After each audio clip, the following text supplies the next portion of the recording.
Hello students, topic है हमारा Heights and distances और ये है उसका लेक्चर नंबर 8। अगर आपने अभी तक कोई प्रीवियस लेक्चर नहीं देखा है तो कोई बात नहीं, पूरा लेक्चर आपको समझ में आएगा। और प्रीवियस लेक्चर देखने के लिए आपको आई बटन में लिंक मिल जाएगी और वीडियो के एंड में प्लेलिस्ट। तो चलिए स्टार्ट करते हैं आज के क्वेश्चन नंबर 1 से। क्वेश्चन नंबर 1 में कहा गया है a statue 1.6 metre tall stands on the top of pedestal from a point on the ground. The angle of elevation of the top of the statue is 60 degree and from the same point the angle of elevation on the top of the pedestal is 45 degree. Find the height of the pedestal. तो question में ये कहा गया है कि हमारे पास एक statue है जिसकी हाइट कितनी है 1.6 मीटर। तो ये जो स्टैच्यू है ये एक बेस पर खड़ी हुई है। कई बार आपने देखा होगा कि स्टैच्यू होती है लेकिन उसके नीचे उसका एक बेस होता है, तो उस बेस के ऊपर ये स्टैच्यू खड़ी हुई है। तो यहाँ पर बात की गई है एंगल ऑफ एलिवेशन की। तो एंगल ऑफ एलिवेशन का मतलब है जब हम नीचे से ऊपर की तरफ देखते हैं तब जो एंगल फॉर्म होता है उसकी यहाँ पर बात की गई है। और हमें यहाँ पर फाइंड आउट करना है height of the pedestal. That means वो बेस जिस पर स्टैच्यू रखी गई है उसकी हाइट हमें फाइंड आउट करनी है। तो यहाँ पर हम डायग्राम ड्रॉ कर लेते हैं। तो ये मैंने ले लिया सबसे पहले बेस जिसे कहा गया है पेडेस्टल। तो ये तो हो गया हमारे पास वो बेस। अब इसके ऊपर वो स्टैच्यू है, तो ये हो गई हमारे पास वो स्टैच्यू। अब यहाँ पर अगर मैं ये वाली जो लाइन है इसे ले लूँ मैं अर्थ, मैंने इसे कह दिया AB। तो ये कहा गया है कि ग्राउंड पर किसी एक पॉइंट से जब हम क्या देखते हैं, हम देखते हैं from a point on the ground the angle of elevation of the top of the statue, मतलब स्टैच्यू को देखते हैं। तो ग्राउंड के पॉइंट से स्टैच्यू के टॉप पर जब हम देखते हैं तो एंगल कितना बनता है 60 डिग्री। फिर हम उसी सेम पॉइंट से जो पेडेस्टल है उसके टॉप को देखते हैं तो एंगल कितना बनता है 45 डिग्री। दैट मीन्स इस पॉइंट से हमने क्या किया, पेडेस्टल के टॉप को देखा। फिर इसी पॉइंट से हमने क्या किया, स्टैच्यू के टॉप को देखा। तो यहाँ पर ये कहा गया है कि ये जो एंगल है, देखिए नीचे से ऊपर की तरफ देख रहे हैं, ये जो एंगल है ये है 45 डिग्री और ये वाला जो एंगल है ये है आपका 60 डिग्री। तो इस कंडीशन में हमें ये फाइंड आउट करना है कि ये जो पेडेस्टल है इसकी हाइट कितनी है। तो बाकी जो बचे हुए पॉइंट्स हैं उन्हें भी नंबरिंग कर दीजिए। तो ABCD, ठीक है। अब यहाँ पर हम क्या करेंगे, हम हेल्प लेंगे ट्रिग्नोमेट्री की। तो अगर मैं देखूँ तो हमें यहाँ पर किससे मतलब है, हमें तो यहाँ पर हाइट चाहिए लेकिन कुछ बेस की भी बात की गई है क्या, नहीं। तो यहाँ पर बेस के बारे में कुछ नहीं बताया है। तो अब हम यहाँ पर ट्रिग्नोमेट्री की कौन सी टर्म लेंगे वो देखने लायक है। हम क्या करेंगे यहाँ पर, जैसे हमें यहाँ पर थीटा तो गिवन है, थीटा कौन कौन से गिवन है, एक बार 45 डिग्री और एक बार 60 डिग्री। यहाँ पर बात की गई है परपेंडिकुलर की। जो स्टैच्यू है उसकी हाइट गिवन है 1.6 मीटर, जो पेडेस्टल है उसकी हाइट हमें फाइंड आउट करनी है। तो अब हम यहाँ पर बेस लेंगे या हम हाइपोटेनियस लेंगे, तो वो हम कैसे सिलेक्ट करते हैं। देखिए, जब हम बात करें यहाँ पर किसकी, ट्रायंगल ABC और दूसरा ट्रायंगल ABD, तो यहाँ पर इन दोनों ट्रायंगल से हम 2 इक्वेशन लेकर के आएंगे, लेकिन अननोन 2 होने चाहिए, 3 नहीं, ठीक है। तो अगर मैं यहाँ पर मतलब ये जो छोटा ट्रायंगल है इसमें ABC में अगर मैंने परपेंडिकुलर और हाइपोटेनियस ले लिए तो कितने अननोन हो गए, 2, एक तो परपेंडिकुलर एक हाइपोटेनियस। दूसरा फिर जो बड़ा वाला ट्रायंगल है उसमें भी मैंने क्या किया, ये परपेंडिकुलर ले लिया और ये ले लिया हाइपोटेनियस। तो अब कितने अननोन हो गए, चलिए ये वाला तो नोन है लेकिन ये तो फिर भी अननोन है ना, तो ये भी एक अननोन और ये भी एक अननोन। तो टोटल हमारे पास कितने अननोन हो जाएंगे, 3। तो यहाँ पर भी भले ही हमें बेस के बारे में कोई इन्फॉर्मेशन गिवन नहीं है लेकिन हम क्या लेंगे, यहाँ पर भी हम बेस लेंगे। क्यों लेंगे बेस, क्योंकि बेस कॉमन है। AB जो है वो दोनों ही ट्राइंगल के बीच क्या है, कॉमन है। तो हम यहाँ पर उसे ही लेने वाले हैं। तो अब देखिए ट्राइंगल ABC में अगर मैं लिखूँ tan थीटा, तो tan थीटा क्या होता है, ये होता है हमारे पास परपेंडिकुलर अपॉन बेस। तो ये पेडेस्टल वाला नहीं है, ये नॉर्मल परपेंडिकुलर अपॉन बेस की बात कर रही हूँ मैं। अब यहाँ पर परपेंडिकुलर क्या है, तो ABC में देखें तो परपेंडिकुलर है BC और बेस कितना है AB, ओके। तो अब आप इसे लिखेंगे tan 45 degree is equal to BC की वैल्यू कितनी है P अपॉन बेस कितना है AB है, इसे मैं x ले लेती हूँ, ओके, इसे x ले लिया। तो tan 45 होता है 1, that means P is equal to x। Equation number 1 हो गई। अब हम आते हैं दूसरे ट्राइंगल में। कौन सा ट्राइंगल है? ABD। यहाँ पर क्या करेंगे? tan theta perpendicular upon base. तो परपेंडिकुलर क्या है? तो यहाँ पर मैं से एक्चुअली परपेंडिकुलर है तो इसे मैं PR इस तरीके से लिखती हूँ ताकि आप लोग कंफ्यूज ना हो इस P और इस वाले P के बीच। ओके, तो यहाँ पर परपेंडिकुलर अपॉन बेस की बात हो रही है। तो यहाँ पर परपेंडिकुलर क्या है? यहाँ परपेंडिकुलर है BD और बेस क्या है? AB। तो BD की वैल्यू क्या है? P प्लस S, ठीक है, और AB इसे हमने लिया है x। तो ये हो जाएगा P प्लस 1.6 अपॉन x। अब ये जो tan थीटा है ये कितना है यहाँ पर? ये है tan 60 डिग्री। tan 60 डिग्री होता है आपका √3। That means √3 is equal to P plus 1.6 upon x। तो यहाँ से आप लिख सकते हैं √3x is equal to P plus 1.6। Equation number 2। अब इक्वेशन नंबर 1 और 2 को देखिए। हमें किसकी रिक्वायरमेंट है? हमें रिक्वायरमेंट है P की। x की वैल्यू से हमें कोई मतलब नहीं है। तो हम क्या करेंगे? इक्वेशन नंबर 1 से हम क्या करेंगे? यहाँ पर जहाँ x है उसे रिप्लेस कर देंगे P से। तो यहाँ पर हम लिख सकते हैं √3P is equal to P plus 1.6। ठीक है, तो ये हो जाएगा हमारे पास √3 minus 1 into P is equal to 1.6। और सॉल्व करिए तो ये हो जाएगा P is equal to 1.6 upon √3 minus 1।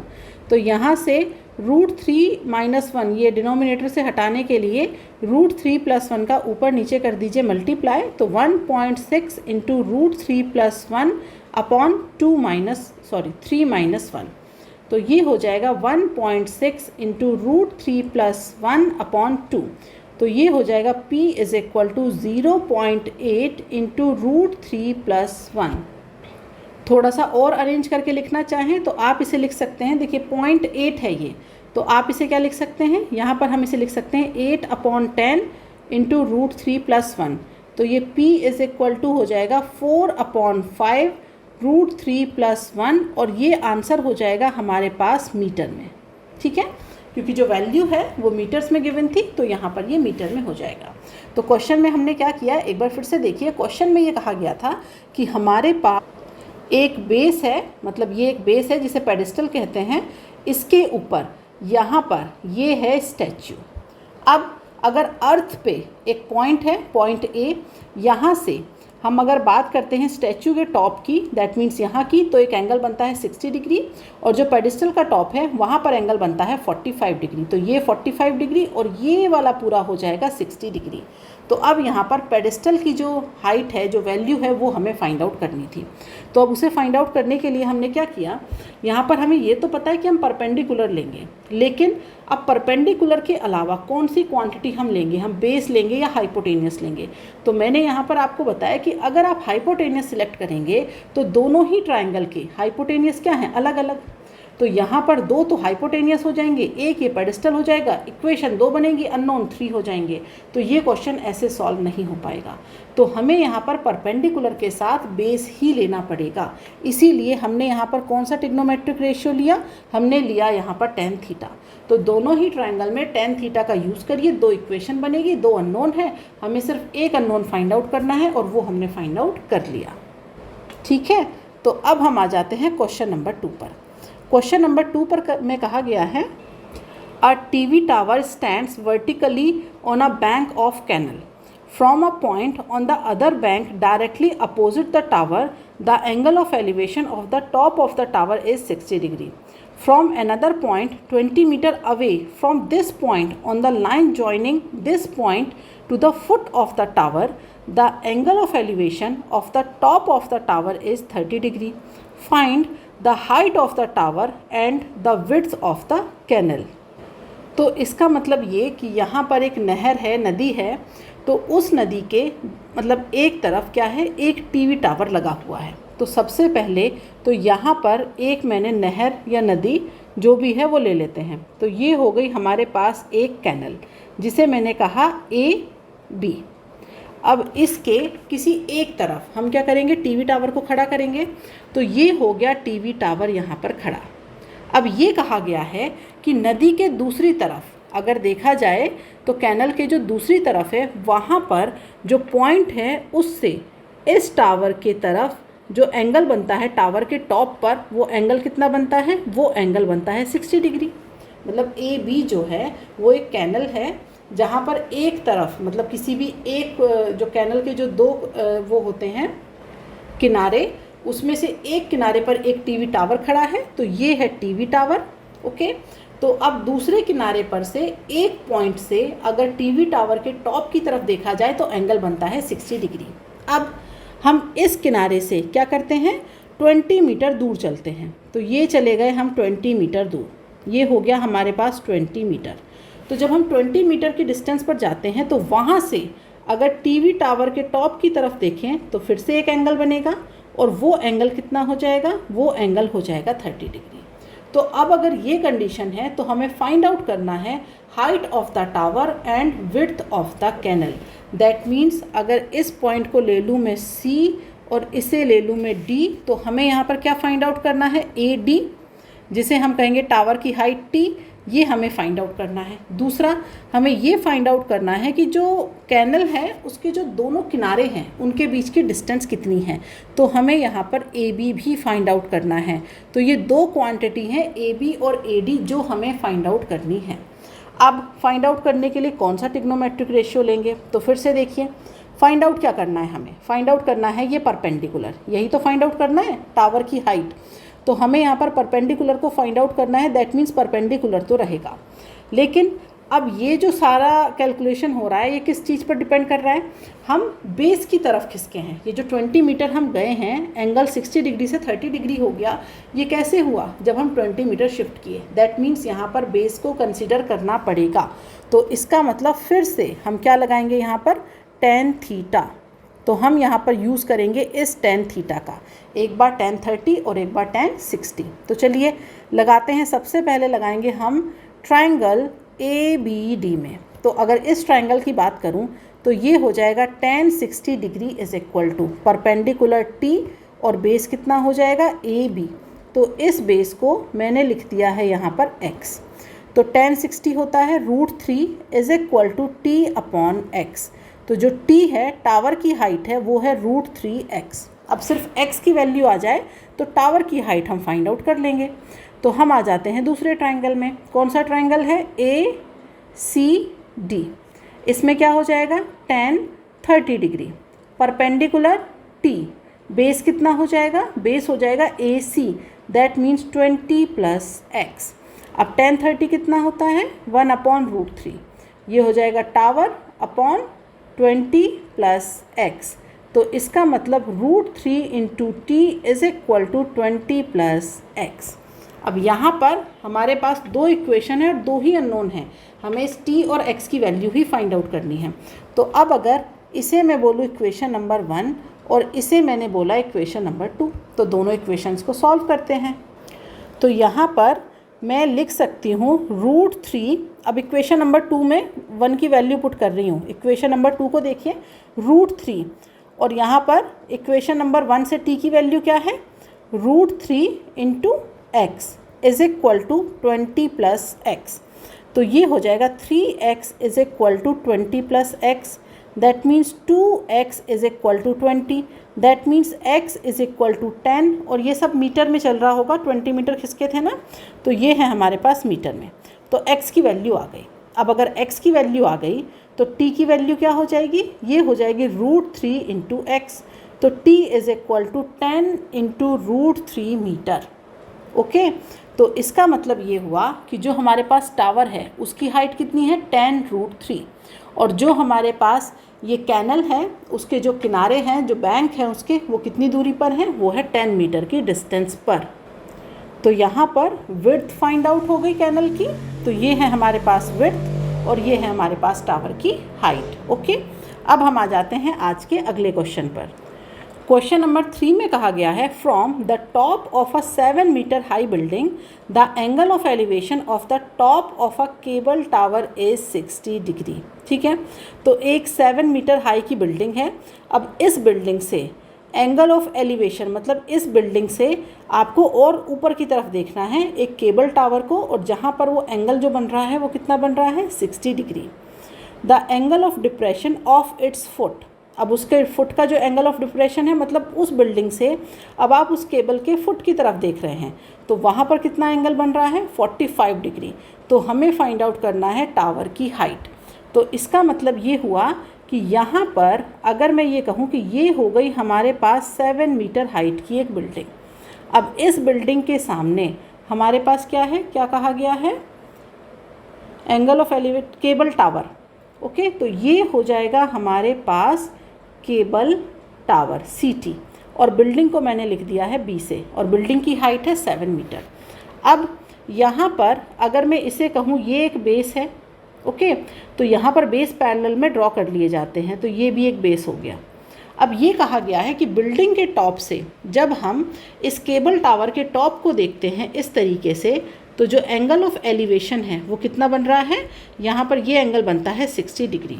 फिर इसी बिल्डिंग के टॉप से जब हम क्या कर रहे हैं, हम देख रहे हैं इस टावर के बॉटम को, तो इस तरीके से, तो हमारे पास क्या बन रहा है एंगल ऑफ डिप्रेशन, और ये एंगल ऑफ डिप्रेशन कितना बन रहा है, ये बन रहा है 45 डिग्री। तो अगर ऐसा हो रहा है तो हमें फाइंड आउट करनी है हाइट ऑफ टावर। तो चलिए इनकी नेमिंग कर लेते हैं। तो इसे मैं कह देती हूँ A, B, C, D and E। तो हमें यहाँ पर फाइंड आउट करना है BD की वैल्यू, ये वैल्यू हमें यहाँ पर फाइंड आउट करनी है। लेकिन अगर देखा जाए BD को तो ये क्या है, ये है BC प्लस CD। तो यहाँ पर अगर AE की वैल्यू 7 मीटर है तो BC भी कितना हो जाएगा 7 मीटर। क्यों? क्योंकि ये जो लाइंस होती हैं ये हमारी क्या होती हैं, आपस में पैरेलल होती हैं। ओके, तो इसका मतलब ये हुआ कि हम यहाँ पर लिख सकते हैं BC प्लस CD लिखना था ना इसे, BC, BD की वैल्यू की बात करें तो BC प्लस CD। अब BC हमें पता है 7, हमें CD नहीं पता है, तो देखा जाए तो हमें क्या फाइंड आउट करना है, हमें फाइंड आउट करना है CD की वैल्यू को।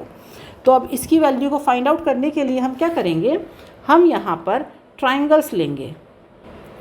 तो एक बार तो हम लेंगे कौन से ट्राइंगल की हेल्प, हम लेंगे ट्राइंगल ABE को।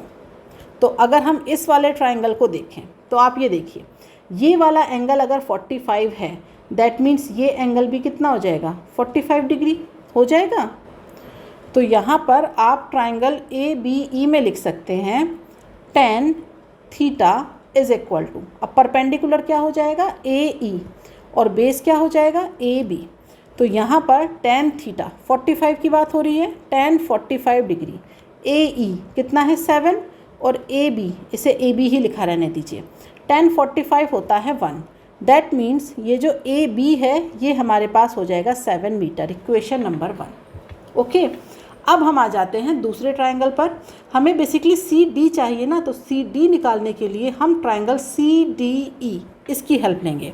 तो ट्राइंगल CDE, इसे देखिए, तो जब आप ट्राइंगल CDE की बात करेंगे तो परपेंडिकुलर CD और बेस कितना है CE, tan 60 degree is equal to perpendicular है CD और बेस कितना है CE। तो यहाँ पर देखिए, अगर हम बात करें AB या CE की तो ये दोनों वैल्यूज़ क्या है इक्वल। तो आप यहाँ पर लिख सकते हैं जो हमारे पास CE है वो इक्वल है AB के। ओके, तो हम यहाँ पर लिख देंगे √3 is equal to CD upon CE कितना हो जाएगा, ये हो जाएगा AB, तो ये हो जाएगा CD अपॉन 7। दैट मीन्स ये जो CD है ये हो जाएगा 7√3 मीटर। अब बेसिकली हमें क्या फाइंड आउट करना था, बेसिकली तो हमें क्या चाहिए, केबल टावर चाहिए। केबल टावर है BD और ये है BC प्लस CD। तो जो BD है वो है BC plus CD। That means जो BD है, जो केबल टावर है, वो हो जाएगा BC 7 प्लस CD 7√3। तो 7 कॉमन ले लीजिए, 1 प्लस √3 मीटर। ओके, तो ये वैल्यू आ जाएगी केबल टावर की जो लेंथ है वो आ जाएगी 7 × 1 प्लस √3। ठीक है, क्वेश्चन कैसे किया एक बार फिर से देख लेते हैं। हमारे पास क्या है, एक बिल्डिंग है, ये जो है AE ये 7 मीटर की एक बिल्डिंग है। इसके सामने ये जो है BD, ये क्या है, एक केबल टावर है। अब ये कहा गया है कि ये जो बिल्डिंग है इसके टॉप से जो एंगल ऑफ एलिवेशन बन रहा है केबल टावर का वो बन रहा है 60 डिग्री। तो अगर एंगल ऑफ एलिवेशन की बात की है दैट मीन्स आपको ऊपर देखना पड़ेगा। तो केबल टावर जो है वो बिल्डिंग से ऊंचा है, तो जब हमने ऊपर की तरफ देखा तो ये जो एंगल है ये 60 डिग्री बन गया। उसके बाद फिर हमने ये कहा, मतलब क्वेश्चन में ये कहा गया कि जब हम इसके फुट की तरफ देखते हैं नीचे की तरफ, तो नीचे की तरफ बनता है एंगल ऑफ डिप्रेशन, वो कितना है 45 डिग्री। तो अब यहाँ पर इस केबल टावर की जो हाइट है वो हमें फाइंड आउट करनी है।